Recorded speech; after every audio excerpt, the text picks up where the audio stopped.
Isang mabigat na kabanata ang tumambad sa mga manonood ng FPJs, Batang Quiapo, matapos tuluyang magpaalam ang apat sa pinakamaasahang tropa ni Tanggol.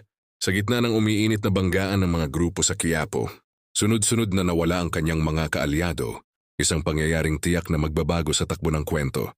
Kabilang sa nag-exit ang karakter na si Dulfo, na ginampanan ni Ryan Martin.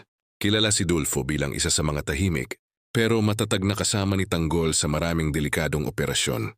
Marami ang nalungkot sa kanyang pamamaalam dahil malaki ang naiambag niya sa mga plano at laban ng grupo. Nagpaalam din si Bulldog Santiago na ginampanan ni Mamut Estroso. Bilang isa sa mga matitikas at palaban sa tropa, naging simbolo siya ng lakas at katapangan. Ang pagkawala niya ay nag-iwan ng malaking puwang sa hanay ni Tanggol, lalo na sa mga eksenang puno ng aksyon. Kasunod nito ang karakter na si Thanos na ginampanan ni Mark Andaya. Sa tuwing may mabibigat na sitwasyon, isa si Thanos sa laging handang sumalo ng panganib. Yung kanyang pag-alis ay nagdagdag pa sa emosyon at tensyon na bumabalot sa serye.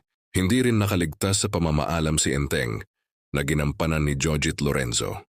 Bagamat may mga pagkakataong magaan ang kanyang presensya, napatunayan niyang isa siyang tapat na kakampi sa oras ng pangangailangan. Kaya naman dama ng mga manonood ang bigat ng kanyang pagkawala at pagtalikod sa grupo sa mga huling eksena.